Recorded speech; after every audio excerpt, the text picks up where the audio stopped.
Assalamualaikum warahmatullahi wabarakatuh. Perkenalkan, nama saya Rizka Nurul Askia dengan NIM 06141182429018. Di sini saya akan menganalisis teori perkembangan nilai agama dan moral dari Jean Piaget dan Kohlberg. Jadi, yang pertama itu dari Jean Piaget. Teori perkembangan Jean Piaget itu yang pertama tahap moralitas pramoral, yaitu usia 0 sampai 5 tahun. Jadi pada tahap ini anak belum memahami konsep aturan yang tetap.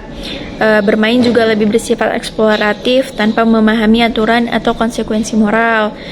Terus konsep baik dan buruk lebih ditentukan oleh orang tua atau pengasuh. Contohnya itu seorang anak usia 3 tahun merusak mainannya tetapi tidak merasa bersalah karena belum memahami bahwa mainan itu harus dijaga. Lalu tahap yang kedua itu tahap moralitas heteronom, yaitu pada usia 5 sampai 10 tahun. Nah, pada tahap ini anak mulai memahami aturan tetapi melihatnya sebagai sesuatu yang mutlak dan tidak bisa diubah. Lalu moralitas didasarkan pada otoritas eksternal seperti orang tua dan guru. Hukuman juga dianggap sebagai konsekuensi langsung dari perbuatan salah.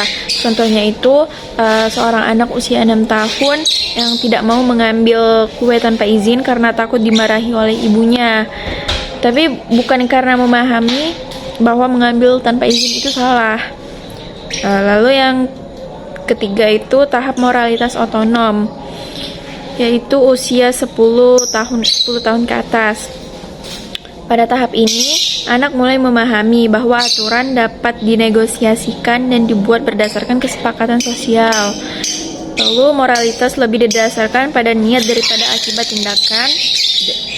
Lalu mereka mulai memahami konsep keadilan dan empati.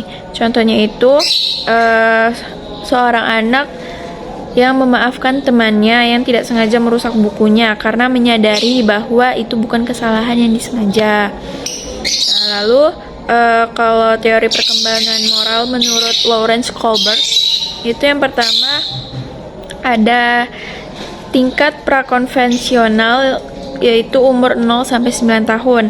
Nah, pada tahap ini terbagi menjadi 2 tahap, yaitu tahap pertama yaitu orientasi hukuman dan kepatuhan. Di sini anak menghindari perbuatan salah karena takut dihukum dan aturan dianggap mutlak dan tidak boleh dilanggar. Contohnya itu seorang anak usia 4 tahun tidak mau mencoret-coret dinding karena takut dihukum, bukan karena memahami bahwa mencoret dinding itu salah, sama kayak tahap Jean Piaget tadi.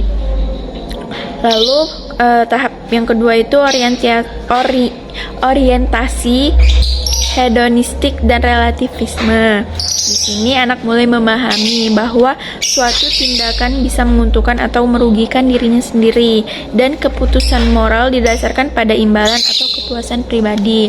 Contohnya itu seorang anak usia 5 tahun mau berbagi mainan dengan temannya karena tahu ia juga akan dipinjami mainan yang lain.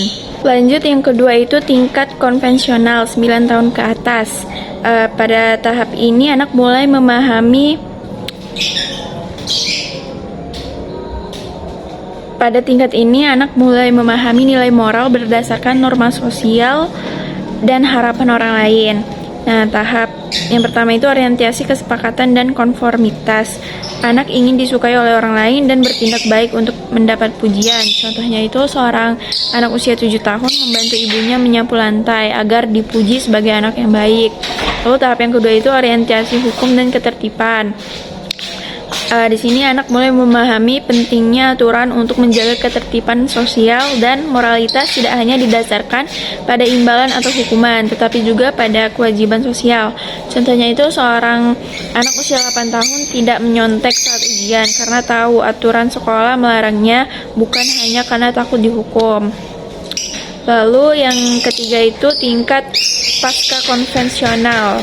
Nah, moralitas pada tingkat ini didasarkan pada prinsip-prinsip etis yang lebih tinggi, bukan hanya sekadar aturan sosial. Tahap yang pertama itu orientasi kontak sosial. Individu memahami bahwa aturan dan hukum dibuat untuk kepentingan masyarakat, tetapi bisa diubah jika tidak adil. Moralitas tidak lagi bersifat absolut, tetapi dipertimbangkan berdasarkan manfaat bagi banyak orang. Contohnya itu, seorang remaja berpendapat bahwa aturan sekolah tentang seragam harus lebih fleksibel agar tidak mendiskriminasi siswa yang kurang mampu membeli seragam mahal. Lalu, tahap yang kedua itu orientasi prinsip etis universal. Individu bertindak berdasarkan prinsip moral universal seperti keadilan, kesetaraan, dan hak asasi manusia, meskipun bertentangan dengan hukum atau norma sosial yang ada.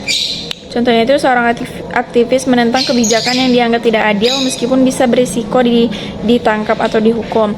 Nah, menurut saya baca ini, tingkat pasca konvensional ini jarang muncul pada anak usia dini karena pemikiran mereka masih kontras dan bergantung pada otoritas luar. Namun, tahapan ini penting dalam perkembangan moral seseorang seiring bertambahnya usia dan pengalaman. Terima kasih. Baiklah, segitu saja analisis dari saya. Mohon maaf apabila ada kekurangan. Saya akhiri. Wassalamualaikum warahmatullahi wabarakatuh.